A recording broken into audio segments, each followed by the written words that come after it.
सकल पदार्थ अहि जग माही कर्महीन नर पावत नाही। गोस्वामी तुलसीदास जी महाराज कहते हैं कि इस संसार में, इस ब्रह्मांड में हर एक प्रकार की पदार्थ विद्यमान है, लेकिन जो कर्महीन है उसे वो नहीं मिलता है। कहते हैं ना कि कोई भी चीज को पाने के लिए उसके लिए योग्य होना जरूरी है। अगर योग्य नहीं हो उसके लिए तो खुद को योग्य बनाना जरूरी है, और उसके लिए कर्म प्रदान विश्व करी राखा, जो जस करे सो तस फल चखा। यानी कि भगवान भी कर्म को ही प्रधानता देते हैं। जय श्री राम मेरे प्यारे दोस्तों।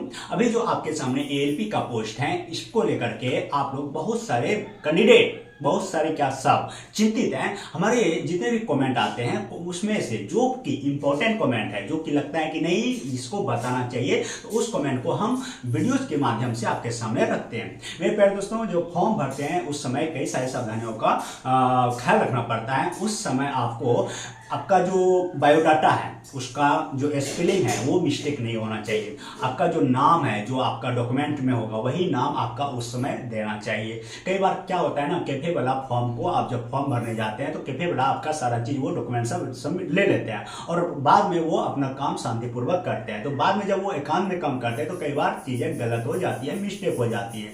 लेकिन इन मिस्टेक से आपका डॉक्यूमेंट वेरिफिकेशन में कुछ होने वाला नहीं है। डॉक्यूमेंट वेरिफिकेशन के टाइम मोस्ट इंपॉर्टेंट चीज जो देखते हैं, जो वहां से आप मैट्रिक, इंटर या आईटीआई, बीटेक, पॉलिटेक्निक, डिप्लोमा जो भी है, जहां स्कूल से किए हैं, उस स्कूल में जो आपका लास्ट जो सर्टिफिकेट दिया गया, जो फाइनल सर्टिफिकेट दिया गया है, उसमें जो है वो गलत नहीं होना चाहिए।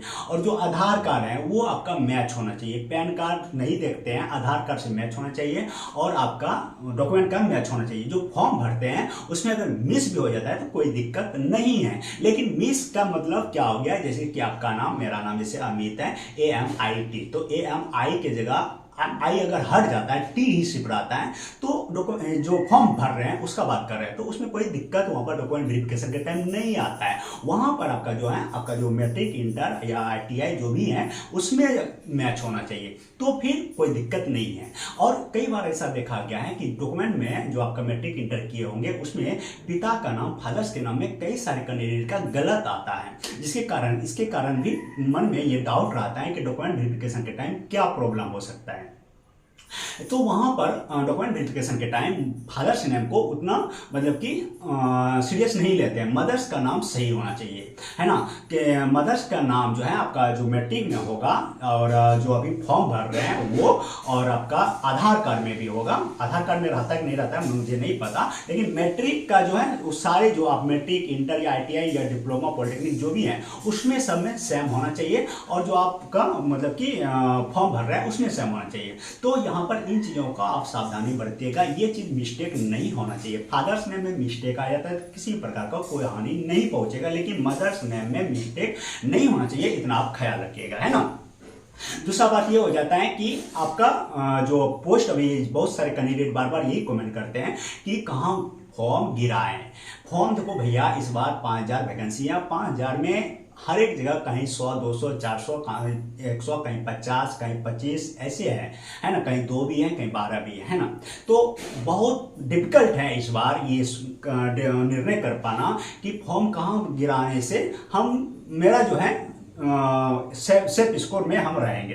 ये चीज का बोल पाना बहुत ही मुश्किल है ना। इसलिए आप जहां से हो कोशिश करो वहां का जो नजदीकी बोर्ड है, कोशिश करो वहीं पे भरे, क्योंकि ज्यादातर लड़का क्या होता है ना कि वहां से दूर भागने का प्रयास करता है, और ये हर बार देखा गया है, हर बार का यही नतीजा रहा है। जो पास का बोर्ड है वहां पर हमेशा वहां का जो लड़का है वो हमेशा दूर भागा है, और वहां दूर का लड़का पास आया है, वहां पर आया है। तो एक चीज हमेशा ध्यान रखना, बिहार से हो, बिहार के हो, बिहारी जो बोर्ड है, पटना या बिहार से सटा हुआ मालदा ले लो, कोलकाता ले लो, ये हमेशा बिहारी जो है बहुत दूर दूर फॉर्म भरता है। चेन्नई, सिकंदराबाद, मतलब हमेशा ये मुंबई हमेशा दूर भागेगा, और बाहर का लड़का पास आ जाता है। तो बाहर का लड़का जब पास आता है ना, तो वो लोग का जो नंबर होता है बहुत लो रहता है, वो लोग नंबर ज़्यादा नहीं उठा पाता है। तो इसमें अगर आप फाइट करते हैं तो आपका रिजल्ट बनने की चांसेस है। तो इस पर आप जरूर विचार कीजिएगा, और ज़्यादा साम दान भेद का यूज मत कीजिए।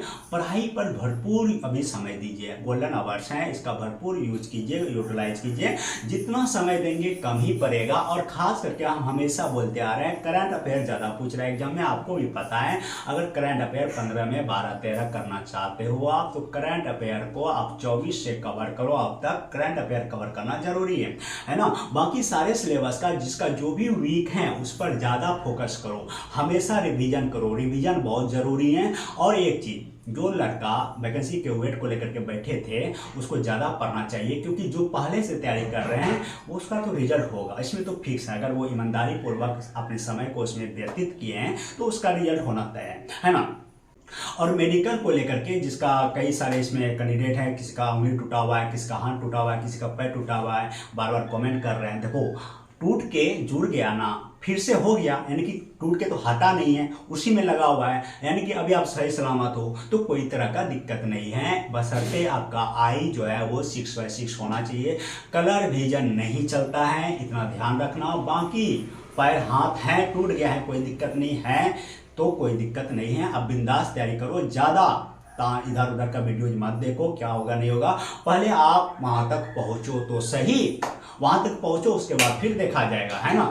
तो 71 में जो 75 नंबर का क्वेश्चन आ रहा है उसके लिए आप पहले सेट बनाओ। अभी उसमें 75 नंबर का जो अभी सेट बनाते होंगे आप, उसमें से देखो, खुद का औकात नापो कितना नंबर आता है ना। उस नंबर जो गलती हो रहा है उसका फिर रिवीजन करो एक बार। अगर 75 में आपको 30 नंबर आ रहा है, 35 नंबर आ रहा है, 35 नंबर आया, तो जाहिर है कि उधर आपने कितना छोड़ दिया, 40 नंबर छोड़ दिया। 40 नंबर छोड़ दिया तो 40 नंबर क्यों छोड़े, क्या क्वेश्चन है वो, उसका रिवीजन करना जरूरी है। उससे रिलेटेड टाइप जो है, किस सवाल से रिलेटेड है, उस सवाल से जाकर के आप थ्योरी पेपर को पढ़ो, उस थ्योरी को क्लियर करो। जब वहां से रिलेटेड उस थ्योरी को आप क्लियर करेंगे तो वहां पर फिर आप जैसे नेक्स्ट दिन आगे का सेट बनाएंगे तो उसी से 1-2 नंबर वहां पर आपको देखने के लिए मिलेगा। यहाँ पर 35 लाए थे, वहाँ 36 हो गया, 37 हो गया, ऐसे ही नंबर बढ़ता है। ऐसा नहीं है कि आप बैठे और सेट लगाने के लिए, बैठने के पढ़ने के लिए, और अचानक से 30 से 40 हो जाए, ऐसा नहीं होता मेरे प्यारे दोस्तों। एक एक कहते हैं ना, गुनगुन से घड़ा भरता है, ध्यान रखना, है ना।